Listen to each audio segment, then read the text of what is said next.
Leaving the hills of Cagny-sur-Mer, I travel along the coast to beautiful Saint-Jean-Cap-Ferrat. Situated conveniently between Nice and Monaco, the area has attracted many illustrious residents to its secluded shores. Today it remains a haven of luxury villas with private beaches and enormous gardens.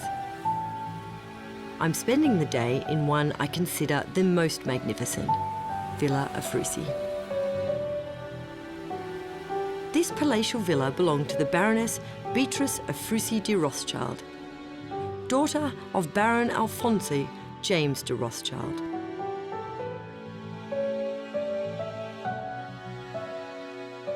The most famous banking family in the world, the Rothschilds were spectacularly wealthy and particularly passionate about art. They ranked amongst the world's most prolific art collectors.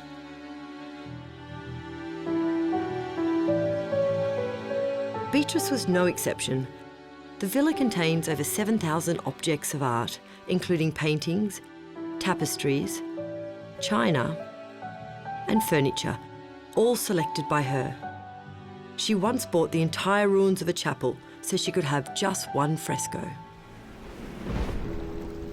Elle faisait venir de très très loin des collectionneurs qui venaient déposer des marchandises à la gare de Beaulieu-sur-Mer, donc juste à côté, début du XXe siècle. Et la baronne venait en équipage ça veut dire à cheval, etc., choisir sur le quai de la gare du mobilier, des tables, des tableaux, des ferronneries. Beatrice sought to recreate the splendour of Queen Marie Antoinette in Versailles. And this whist table, a popular card game of the time, actually belonged to Marie Antoinette.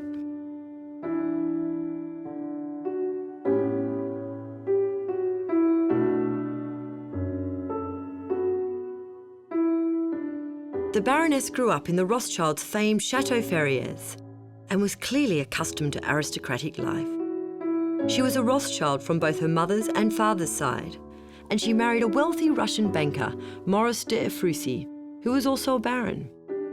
A nice bit of pedigree going on. The Baroness also loved animals. She had a small zoo of exotic animals, including pink flamingos, budgerigars, mongooses, gazelles, antelopes, and her personal favourite, monkeys. Her love of this cheeky animal is made loud and clear in the monkey room. And how much of the year did Madame Rothschild live here? How often did she stay here? Very good question. Maximum 2 or 3 weeks per year.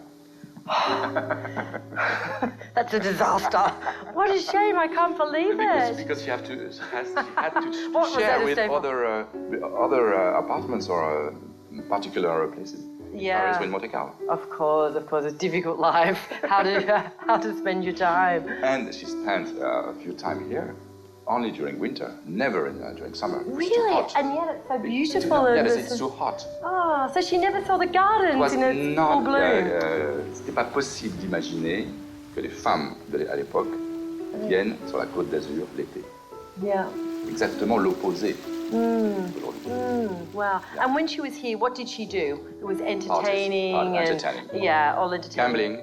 Gambling, entertaining. So 3 hectic weeks of gambling and hedonism for the winter. In Monaco, in Beaulieu. Oh, sounds fabulous. The Villa Ephrussi is a window into the extravagance and luxury of the world of the Rothschilds. But for me, it's a tribute to the Baroness herself and her impeccable taste. You know, it's such a journey in feminism, really. You know, you feel a woman's touch is all around you, from the colours to the gardens to the decorations, everything. It's really about her, isn't it? Was there much of a male influence happening here, or was it mainly female? Oh, c'était vraiment elle. C'est uniquement elle. Elle avait un caractère très fort. Elle a recruté et renvoyé près de 10 architectes. Un grand nombre de dessinateurs des jardins sont venus ici et repartis très vite. Donc, très peu de personnes arrivaient à travailler avec la baronne. La construction a pris 7 ans. entre 1905 et 1912. Uniquement le dessin du terrain a pris pratiquement 4 ans. Elle demandait à son architecte de lui faire des maquettes grandeur échelle 1. Échelle 1, donc scale 1, de chaque façade. Chaque façade. Ça lui plaisait, on continuait. Ça ne lui plaisait pas, on détruisait tout, on recommençait.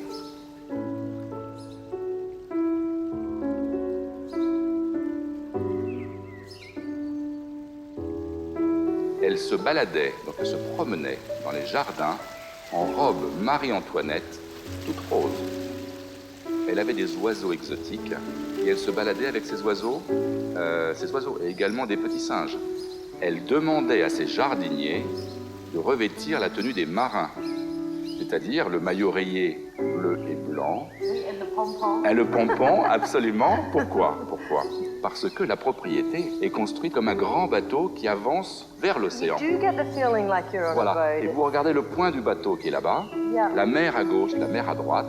Yeah. La baronne était ici et elle commandait ses jardiniers qui étaient avec le yellow pompon, avec le red pompon. Yeah. Are there any pom-pom gardeners now? Not anymore. Not anymore. That's a shame.